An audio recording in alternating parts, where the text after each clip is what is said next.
Welcome to another installment of the United Way's Community Impact Series, Advancing the Common Good. My name is Katie Gallagher, and I'm the Marketing Specialist at the United Way of the Lewis and Clark area. With us today, we have Melanie Bruin. Melanie is with the Retired Senior Volunteer Program, which is known in the community as RSVP, a program sponsored by Rocky Mountain Development Council. Thanks for joining us. Thank you for having me. So let's start out by talking a little bit about RSVP. What is the program's mission? Well, the mission of RSVP is to engage seniors 55 years and older in voluntary community service in their hometowns in the Helena area here. We serve a 3-county area, Lewis and Clark, Broadwater, and Jefferson counties. And about how many people 55 and older are involved in that TriCounty area?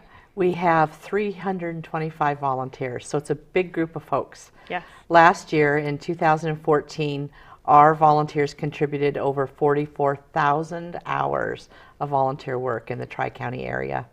And where do these folks volunteer at? We have 26 different stations. A station can basically be a nonprofit organization, a state agency, or a proprietary healthcare facility. So just a smattering of our stations is like the ARP Tax Clinic, St. Peter's Hospital, Food Share, the American Red Cross, and almost all of the senior centers in the Tri-County area. And so I know United Way, we often have volunteers come and help us out, which is greatly appreciated. Can you elaborate a little bit more on some of those sites, maybe the St. Peter's site or the AARP Tax Help? Sure. We have some of our sites, our volunteers want to be dedicated just to that site. And then we have about 80 of our volunteers that we call our special forces. Okay. And we deploy them all over the 3 counties to help anybody who needs assistance. But for those volunteers that want to do particular items like the AARP Tax Clinic, these are actually trained tax professionals that donate their time 3 months of the year to helping seniors and the disabled with their tax returns for free. So it's a great service. It's running right now in the Rocky basement over at the RMDC building down in the basement, and you can go over there if you're senior and or have handicaps, and they'll help you get your taxes done. And then we have another great partnership with St. Peter's Hospital. We do 2 things over there. We have general help, which are people who like work in the gift shop. They help maybe in many areas of the hospital, maybe like putting together first aid kits, visiting and comforting some of the patients that are there, hostess cart, that kind of stuff. And then we have another degree of volunteers that have received a higher level of training, and they're involved with the Keeping You Home program, which is a new program we introduced about a year ago to St. Peter's Hospital. And that is a group of highly trained volunteers that actually assist folks who are being discharged from the hospital that first 30 days that they go home to help make that transition successful for them. So they may help them with grocery shopping or hooking them up with resources like Meals on Wheels, or maybe finding people that can help them clean their house. They do assessments in the house looking for things that might cause them to trip or fall, or if they don't have, good handicap grips, that type of stuff. And they develop a 30-day relationship with this person, and the goal is to keep them from being readmitted to the hospital. And this serves 2 purposes. Of course, the good point is keeping them home, because no one wants to go to institutionalized health care. And then the other thing is it also meets the mandates of the Affordable Care Act, which is that hospitals have to make provisions to try to extend this continuum of care so that people aren't just being admitted over and over again for the same diagnosis. That sounds like a great program with St. Peter's Hospital. I know it's always great when you walk into the hospital and you see a smiling face greeting you with a volunteer, and they always direct you to where you need to go. But then this new program also sounds like it's really beneficial for people here in the community. And I think it represents the face of volunteerism and how it's changing. Volunteerism is no longer, cookie sales, bake sales, and garage sales, and being the person that's kind of, behind the scene. I think it shows that the gray tsunami is coming. And with that is coming a huge workforce of retired people that aren't done contributing yet. Mm-hmm.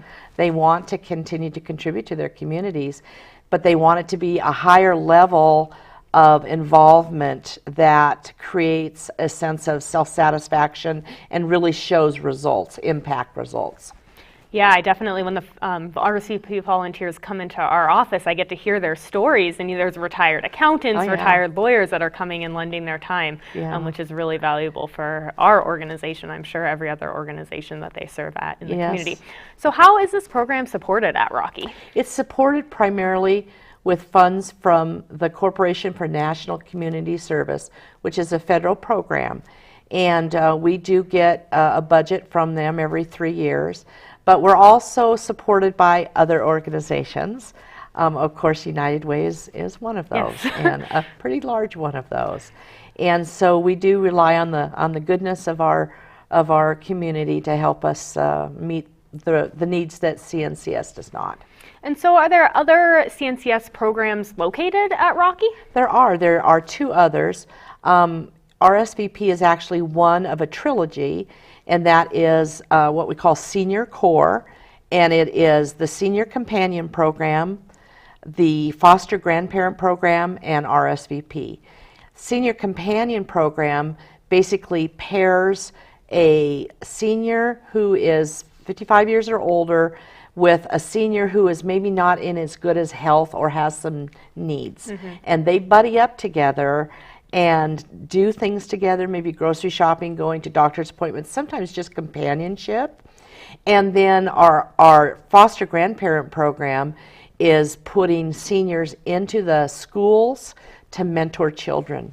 And do you find a lot of retired teachers going into the foster grandparent program, or is it the whole gamut of community members? I think it's a wide array of people. I think you do see retired educators, but you also see folks that maybe don't have grandchildren. Yeah. Or maybe they never had children, and at some point in life they want to contribute to, the future, which is the little kids in the school. So they help kids who are challenged as well as kids who are gifted.